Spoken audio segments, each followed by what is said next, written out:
जय हिंद दोस्तों।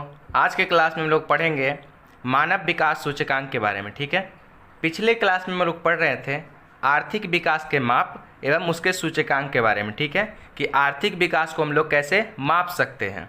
तो हम मापने का तरीका के बारे में बात कर रहे थे, कुछ सूचकांक के बारे में बात कर रहे थे। ठीक है, तो पहला सूचकांक हम लोग पढ़े थे राष्ट्रीय आय के बारे में। ठीक है, पहला सूचकांक क्या था हमारा? राष्ट्रीय आय। ठीक है, राष्ट्रीय आय के द्वारा हम ये माप सकते हैं कि कोई देश विकसित है, अविकसित है या फिर विकासशील है। ठीक है, दूसरा हमारा सूचकांक था प्रति व्यक्ति आय यानी कि पर कैपिटा इनकम। और तीसरा हम लोग आज पढ़ेंगे मानव विकास सूचकांक के बारे में। ठीक है, यानी कि ह्यूमन डेवलपमेंट इंडेक्स। तो सबसे पहले हम लोग ये समझ लेते हैं सूचकांक का मतलब क्या होता है। ठीक है, सूचकांक का मतलब होता है सूचना देने वाला। ठीक है, किसी भी चीज़ के बारे में सूचना देने वाला। और यहाँ पर चूंकि मानव के विकास के बारे में सूचना दे रहा है, इसलिए इसको क्या बोलेंगे?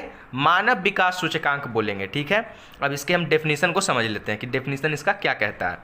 ऐसा सूचकांक जिसके द्वारा देशों की तुलना जीवन आशा, शिक्षा प्राप्ति, जीवन स्तर के आधार पर किया जाता है, उसे मानव विकास सूचकांक कहते हैं। ठीक है, तो ये एक प्रकार का सूचकांक है जिसके द्वारा क्या किया जाता है? देशों की तुलना की जाती है और ये पता लगाया जाता है कि कौन सा देश विकसित है, कौन सा देश अविकसित है और कौन सा देश विकासशील है। ठीक है, और इसके लिए 3 पैमानों पे पता किया जाता है कि कौन सा देश विकसित है, कौन सा देश अविकसित है। ठीक है, तो वो 3 पैमाना क्या है? तो पहला है जीवन आशा, दूसरा है शिक्षा प्राप्ति और तीसरा क्या है? जीवन स्तर। ठीक है, तो मानव विकास सूचकांक किस आधार पर तय करता है? तो जीवन आशा के आधार पर, शिक्षा प्राप्ति और जीवन स्तर। ठीक है, ये 3 चीज़ याद रखिएगा।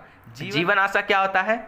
जन्म के समय उसकी संभावित आयु जो होती है वही उसकी जीवन आशा कहलाती है। ठीक है, मतलब जन्म के समय ये पता लगाया जाता है कि वो व्यक्ति कितने साल तक जिएगा। मान लो कि कोई जन्म लेता है और उस समय ये बताया जाता है सारे चीज़ को देख करके कि वो 70 साल जिएगा। ठीक है, तो उस व्यक्ति का जीवन प्रत्याशा कितना हो गया?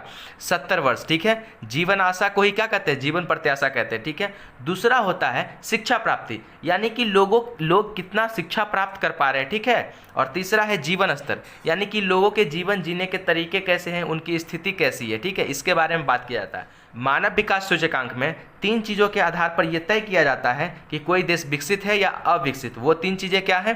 तो जीवन आशा है, और दूसरा क्या है? शिक्षा प्राप्ति, और तीसरा जीवन स्तर है। ठीक है, पहली बार मानव विकास सूचकांक को तैयार किसने किया था? तो महबूब उल हक के निर्देशन में पहली बार मानव विकास सूचकांक को तैयार किया गया था। ठीक है, किसके निर्देशन में पहली बार मानव विकास सूचकांक को तैयार किया गया था? महबूब उल हक के निर्देशन में। ठीक है, अब हम लोग ये समझ लेते हैं कि कौन सी संस्था मानव विकास सूचकांक के आधार पर देशों की तुलना करती है। तो यूएनडीपी करती है। कौन? यूएनडीपी।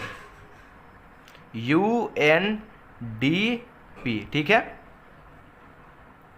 याद रखिएगा।